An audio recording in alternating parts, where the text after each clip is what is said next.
Bismillahirrahmanirrahim. Dalam hadis yang diriwayatkan oleh Imam At-Tirmidzi, Rasulullah Shallallahu Alaihi Wasallam bersabda, "Salasun wallazi nafsi biyadihi." Ari anu tilu perkara wallazi demi zat nafsi biyadi yang nyawaku ada pada genggamannya. Ada 3 perkara yang Rasulullah Shallallahu Alaihi Wasallam menyatakan dengan kata sumpah. Kata sumpahnya yaitu lapan wallazi demi zat, karena ada yang disebut dengan huruf qasam. Huruf qasam itu huruf yang diperuntukkan untuk sumpah. Isinya adalah wawu, ba dan ta. Itu bermakna qasam, sumpah. Wallazi nafsi biyadihi demi zat yang hidupku ada di kuasa zat tersebut. Jadi seluruh kehidupan manusia, makhluk hidup ada di kekuasaan Allah Subhanahu wa ta'ala. Lau kuntu halapan, kata Rasulullah, seandainya aku harus bersumpah, la halaftu, maka aku akan bersumpah alaihinna, di atas 3 perkara. Jadi ini Rasul menyatakan bahwa yang 3 perkara itu janji Allah yang tidak akan diingkari, pasti akan ditepati. Sehingga kata Rasulullah, lau kuntu halapan, kalau seandainya aku harus bersumpah untuk 3 perkara tersebut, la halatu, maka pasti aku akan bersumpah. Yang pertama, ma naqasa malun min shadaqatin. Kata Rasulullah, ma naqasa malun min shadaqatin, tidak akan berkurang harta disebabkan dengan sedekah. Jadi sedekah itu tidak akan menyebabkan berkurangnya harta. Maka kata Rasulullah, fatasaddaqu, maka bersedekahlah. Kalau kita ingin kaya, kita harus rajin sedekah. Karena harta yang disedekahkan hakikatnya kita berinvestasi kepada Allah. Jadi jangan menjadi orang yang pelit, ulah jadi jalma anu korek. Ini kata Rasulullah, lau kuntu halapan, seandainya aku harus bersumpah, maka aku berani bersumpah bahwa tidak akan berkurang harta yang dikeluarkan sedekahnya. Justru harta yang dikeluarkan sedekahnya, harta itu akan bertambah. Kalau kita lihat dalam Al-Baqarah surah 2 ayat 261. Di sana Allah Subhanahu wa ta'ala berfirman, masalul ladzina yunfikuna amwalahum fi sabilillah, perumpamaan orang-orang yang mendermakan hartanya di jalan Allah, kama sali habbatin, persis seperti seseorang yang menanamkan satu biji. Ambatas fi kulli sumbulatin mi'atu habbah, yang mana biji tersebut menumbuhkan 7 ranting, dan di setiap rantingnya di sana mi'atu habbah, ada 100 biji. Jadi harta yang didermakan dalam kebaikan fisabilillah akan selalu berkembang kebaikannya, akan selalu berkembang pahalanya, dan orang yang mengeluarkan harta itu akan mendapatkan keberkahan dalam hidupnya. Bahkan wallahu yudha'ifu liman yasha, Allah itu bisa melipat gandakan lebih dari yang Allah Subhanahu wa ta'ala firmankan. Dari 1 bisa menjadi 7, dari 7 bisa menjadi 100. Jadi dari 100 menjadi 700. Bahkan lebih dari itu bagi Allah tidak ada yang mustahil. Nah, jadi kita sebagai generasi muslim, sebagai umat Rasulullah sallallahu alaihi wasallam, jangan menjadi hamba Allah yang punya sifat kikir, ulah korek. Karena al-bakhilu aduwullah, yang disebut orang pelit jalma anu korete dimusuhan ku Allah.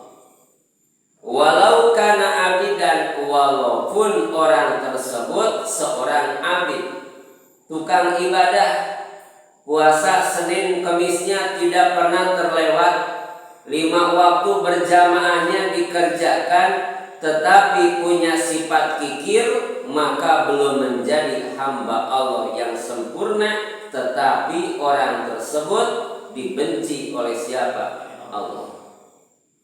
Yang kedua, wala afa rajulun an madlamatin yabtagi biha wajhallah illa jadahullahu biha ijan yaumal qiyamah.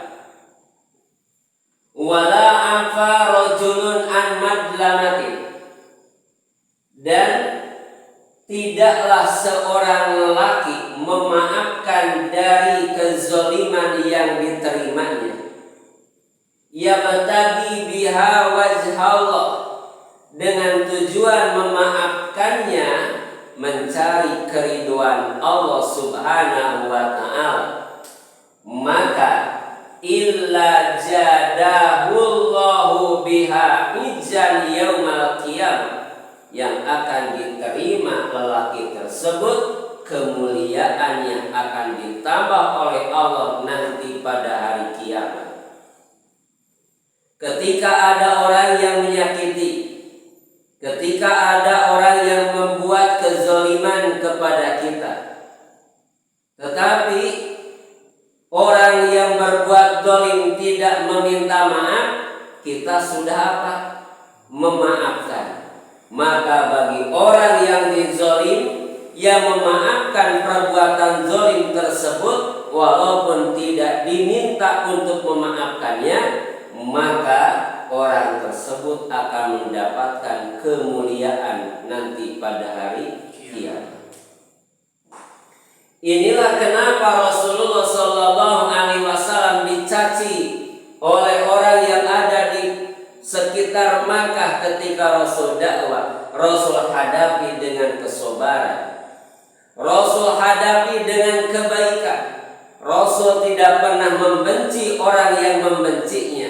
Rasul tidak pernah marah orang yang mencaci dirinya. Karena apa? Karena Rasulullah di sini meyakini akan janji Allah. Ketika memaafkan kezaliman, maka Allah akan memberikan kemuliaan. Jadi inilah yang kedua yang Rasulullah berani bersumpah. Lau kuntu halapan la halatu, kalau aku dipandang baik untuk bersumpah, maka aku pasti akan bersumpah. Tetapi ketika kezaliman Rasul terima, yang Rasulullah ungkapkan satu kata doa, yaitu Allahumma hdi qaumi fa innahum la ya'lamun. Ketika ada orang yang menyakiti Rasulullah, Rasul langsung berdoa, ya Allah, datangkanlah kesolehan, hidayahmu kepada orang tersebut. Orang tersebut berperilaku seperti itu kepadaku karena tidak mengetahui kebenaran yang sebenarnya. Jadi kita harus punya sifat seperti itu. Walaupun rasanya sakit, tetapi yakinkan, percayalah bahwa Allah tidak pernah mengingkari janjinya. Pasti akan mendapatkan kemuliaan. Yang ketiga, wala fataha rajulun ala nafsihi baba mas'alatin. Tidaklah seorang lelaki yang membuka lebar pintu meminta-minta pada dirinya, illa fatahallahu alaihi baba fakrin, kecuali Allah akan membukakan baginya pintu kefakiran. Kalau kehidupan kita di dunia mengandalkan pemberian orang lain, di hati inginnya diberi, inginnya dikasih, bahkan berani meminta-minta kepada orang lain, maka yang akan Allah bukakan bukan pintu rezeki, yang akan Allah bukakan bukan pintu harta yang banyak, tetapi sekali kita meminta berharap kepada manusia, satu pintu kefakiran Allah bukakan bagi orang tersebut. Berarti tidak ada orang yang bisa kaya dikarenakan meminta dan berharap kepada manusia. Maka kita harus selalu berharap dan meminta kepada siapa? Allah Subhanahu wa ta'ala. Di sini letaknya iyyaka na'budu wa iyyaka nasta'in. Sehingga ketika Rasulullah didatangi oleh Jibril, Jibril itu memberikan wasiat kepada Rasulullah dalam salah satu hadisnya. Jibril datang kepada Rasul dan Jibril berkata kepada Rasulullah, ya Muhammad, isma sita, hiduplah semaumu, tapi ingat, engkau akan meninggal. Cintailah siapapun yang engkau cintai, tapi ingatlah, engkau akan berpisah dengan yang engkau cintai. Terus kata Jibril kepada Rasulullah, wa'lam, dan ketahuilah bahwa kemuliaan seorang mukmin itu ada pada bangun malamnya dan terletak wastighna'uhu aninas. Tidak ada ketergantungan kepada manusia. Berarti jangan menyimpan harapan besar kepada makhluk, kepada manusia. Tetapi simpanlah harapan besar kepada Sang Pencipta, yaitu Allah Subhanahu wa ta'ala. Berarti dari tiga apa yang Rasulullah Shallallahu Alaihi Wasallam sabdakan ini harus menjadi bekal utama bagi kita. Yang pertama, kita harus meyakini sedekah pembuka pintu berkah. Tidak berkurang harta dikarenakan disedekahkan, melainkan harta yang dikeluarkan sedekahnya akan bertambah. Ketika kita disakiti, ada orang yang berbuat zalim kepada kita, kita memaafkan kezaliman yang kita terima dengan tujuan wajib Allah untuk mencapai ridho Allah, maka yang akan Allah berikan kemuliaan pada hari kiamat. Yang ketiga, jangan pernah berharap kepada manusia. Bahkan jangan terjatuh kepada baba masalah, suka meminta-minta. Kenapa? Karena ketika kita meminta kepada manusia, yang akan Allah bukakan adalah pintu apa? Kefakiran. Na'udzubillah. Rawahu Tirmidzi. Hadis ini diriwayatkan oleh Imam Tirmidzi.